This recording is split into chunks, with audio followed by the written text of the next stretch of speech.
Bonjour à toutes et à tous, bienvenue dans cette nouvelle vidéo, le quatrième hebdo Top Prono, avec au programme le retour de la Ligue des Champions, une nouvelle finale pour Gaël Monfils en tennis, les All Blacks qui restent maîtres de l'hémisphère sud en rugby, et la fin de l'ennui côté basket avec une reprise imminente de la NBA, c'est parti.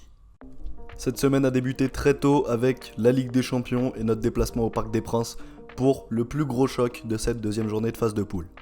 Pour cette grosse affiche qu'on vivait qui plus est en direct, on devait investir des gros sous, ce qu'on a fait avec la confiance du mois de septembre qui a été une nouvelle fois validée pour la 12e fois en 13 pronostics proposés dans cette offre grâce à un pronostic Paris gagne la deuxième mi-temps, remboursé 6 matchs nuls, coté à 1,85, un pronostic validé grâce au premier but du génie argentin Léo Messi sous ses nouvelles couleurs du PSG. Sinon, ce mardi a été marqué par l'énorme performance de Tiraspol qui est allé battre le Real au Bernabéu sur une frappe incroyable à la 90e minute. Mercredi, un autre gros d'Europe, ou du moins un ancien notre gros d'Europe, a lui aussi déçu. Il s'agit du Barça écrasé sur la pelouse du Benfica de Lisbonne, 3-0 après avoir cadré 0 frappe. Pour les clubs français, on a vécu une semaine assez mitigée avec la bonne performance du PSG et de Lyon en Europa League, largement contrebalancée malheureusement par la défaite de Lille à Salzbourg, le LOSC pour qui la qualification devient de plus en plus compliquée, et également par le match nul de Monaco face à la Real Sociedad, un but partout. On vous parlait il y a quelques instants du Barça, un club au fond du trou qui s'est vu remuer le couteau dans la plaie samedi soir par un ancien de la maison lors du match face à l'Atlético. Il s'agit de Luis Suarez qui a célébré son but d'une manière assez étonnante. C'était en fait une sorte de dédicace à Ronald Koeman qui l'avait appelé pour lui dire qu'il ne souhaitait plus le voir dans son équipe avant son départ pour l'Atlético. Une réponse forte de l'attaquant uruguayen qui a permis à son équipe de remporter ce match important pour recoller au Real en tête de la Liga.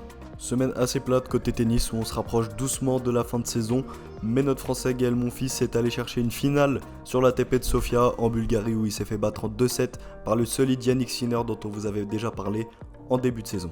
Notez d'ailleurs cette statistique incroyable pour Gaël Monfils, le seul joueur avec Novak Djokovic et Rafael Nadal à avoir atteint au moins une finale par an depuis 17 ans sur le circuit professionnel. Maintenant, dernier gros rendez-vous de la saison tennis à Indian Wells, l'un de nos tournois préférés qui débutera dès jeudi, le 7 octobre, pour 2 semaines de bénéfices avec toute la top team sur topprono.fr. Ce week-end de rugby n'a commencé que samedi, après un vendredi de pause pour la Pro D2, voici d'ailleurs l'état du classement. À la fin de ce premier bloc, 5 matchs complètement maîtrisés pour Mont-de-Marsan et Bayonne, à l'inverse d'Agen qui continue sa série noire, avec maintenant 33 matchs officiels consécutifs perdus.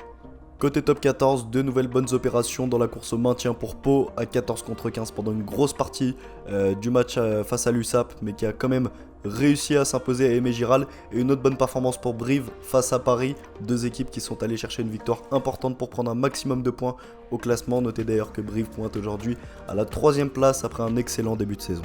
Un autre candidat au maintien n'a en revanche pas été récompensé de son bon travail, il s'agit de Biarritz qui ne parvient pas à prendre le bonus défensif face à un Stade Toulousain réveillé par l'entrée du meilleur demi de mêlée du monde, Antoine Dupont, qui continue son incroyable série de 0 défaites en top 14 avec Toulouse depuis le 5 décembre 2020.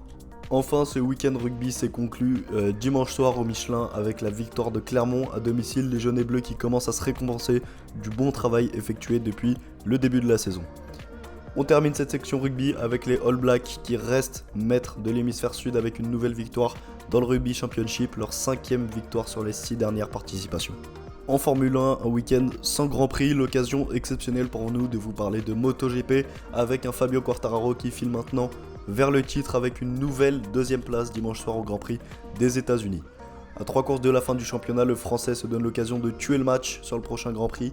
En effet, il n'aura qu'à finir devant Bagnaia pour s'adjuger le titre pilote.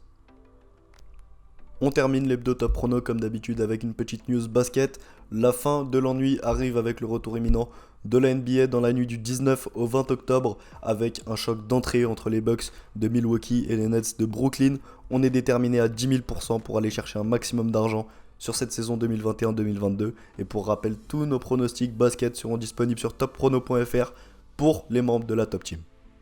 C'est la fin de cette vidéo, merci à tous de l'avoir regardé jusqu'ici, pensez à vous abonner et à liker cette vidéo. Sur ce, je vous dis à la prochaine, c'était Top Prono, ciao.